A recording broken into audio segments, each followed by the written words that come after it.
Hai, halo kawan-kawan pecinta catur dan selamat datang kembali di Naruchess Channel.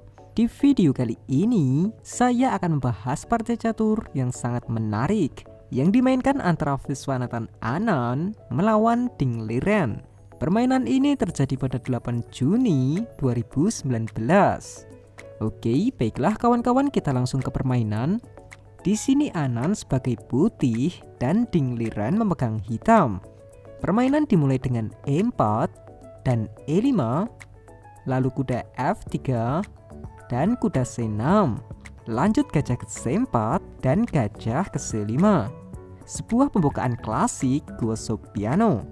Anand melanjutkan dengan rokade pendek, dibalas dengan kuda ke F6. Pion D3 melindungi pion sekaligus membuka file diagonal untuk gajah. Dijawab dengan rokade pendek oleh Ding Liren. Dan pion ke C3 mengontrol petak D4 dan bisa juga untuk persiapan pion ke B4 menyerang gajah. Gerakan yang sama yaitu pion D6 membuka file diagonal gajah terangnya. Lalu benteng ke E1 sedikit pertanda jika perang petak pusat akan segera terjadi. Dan juga sewaktu-waktu benteng ini bisa ke E3 dan pergi ke 3 petak penting FGH untuk membantu serangan.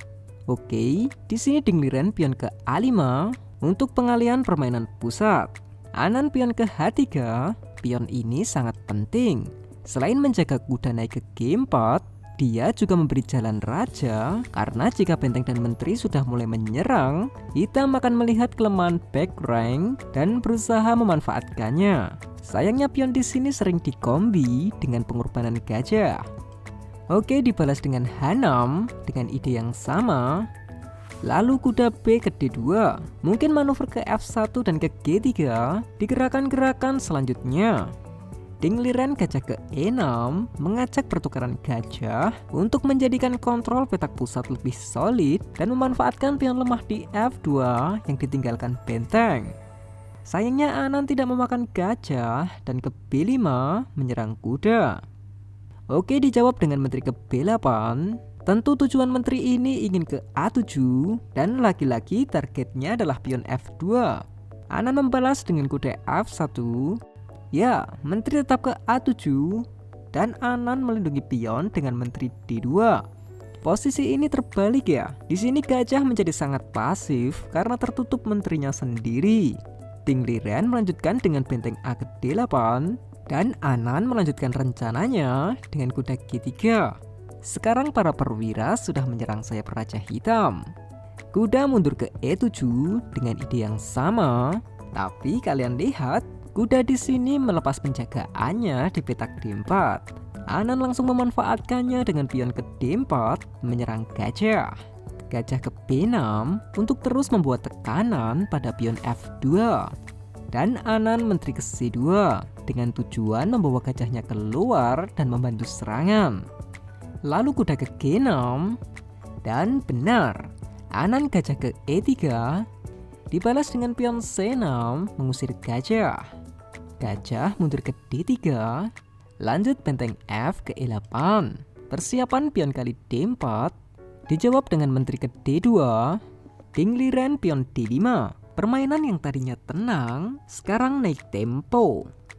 Anand tidak memakan pion D maupun E, tapi malah memakan pion H dengan gajah dan mengorbankan gajahnya.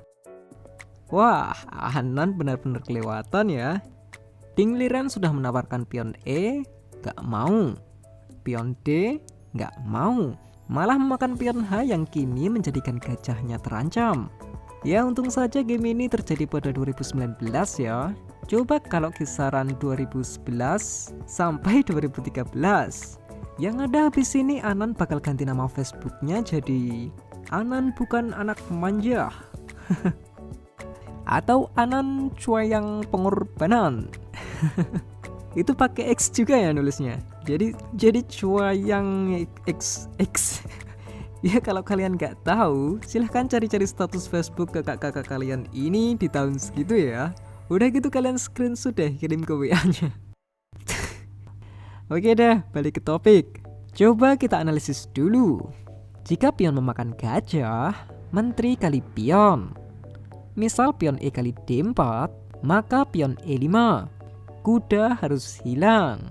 Karena jika kuda kabur, kuda H5, ancaman skakmat menteri G7 sudah tidak terhentikan lagi. Atau pion D kali E4, gajah kali pion.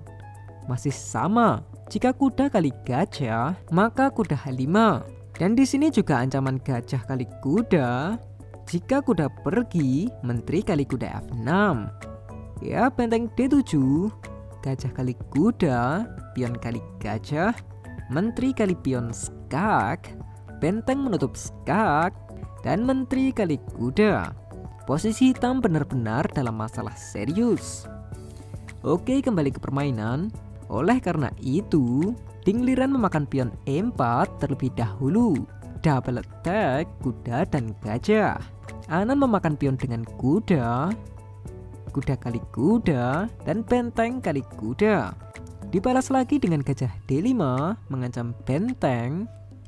Oke, tidak masalah. Anan memainkan benteng ke G4 dan pion maju ke E4. Lagi-lagi double attack kuda dan gajah. Anan memilih menyelamatkan kudanya ke H4. Di sini dua gajah Anan sedang terancam. Dingliren memakan gajah terang dengan pion. Di sini kuda kali kuda, pion kali kuda, dan benteng kali pion mungkin opsional. Tapi Anan kuda ke F5 mengancam pion F7 dua kali. Saya analisis bentar ya. Benteng E2 adalah posisi balik untuk Dingliren. Karena setelah menteri kali pion, menteri ke A6, menteri harus memakan menteri karena gajah sedang terancam. Pion kali menteri, kuda kali G7, raja H7, dan kuda balik ke F5. Gajah melawan 3 pion. Tapi jika perwira masih banyak seperti ini, mungkin jelas hitam yang diunggulkan. Posisi Dingliren juga lebih bagus meskipun struktur pionnya berantakan. Oke, kembali lagi. Tapi di sini Dingliren gajah ke E6 mengancam kuda. Baiklah, jika kuda kabur, gajah kali benteng. Anan mengorbankan kuda dan memakan pion G7 dengan gajah. Dingliren menerima pengorbanan dan memakan kuda. Dilanjut Anan menteri ke H6. Oke, masalahnya di sini gajah akan ke F6. Ya, misal gajah kali benteng, maka gajah ke F6, skakmat tidak terhentikan lagi. Atau coba langkah terbaik yaitu F6, maka benteng kali kuda. Di sini posisi hitam sangat hancur. Jika gajah kali benteng, menteri kali gajah. Ancamannya adalah gajah kali pion skak, raja H8, dan menteri G7 skakmat. Oke. Benteng E7, gajah H6, skak, menjaga diagonal F8 raja, raja H8, menteri kali pion skak, raja G8, menteri kali benteng, dan sekaligus ancaman skakmat menteri ke G7. Hanya ada satu cara melindungi skakmat, gajah kali pion. Sayangnya benteng hilang penjagaan, menteri kali benteng skak, raja H7, pion kali gajah.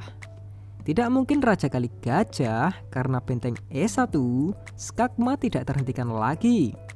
Oke, kembali ke permainan. Di sini Dingliren benteng ke E6 menjaga petak F6 untuk gajah. Dan satu gerakan lagi yang membuat Dingliren menyerah.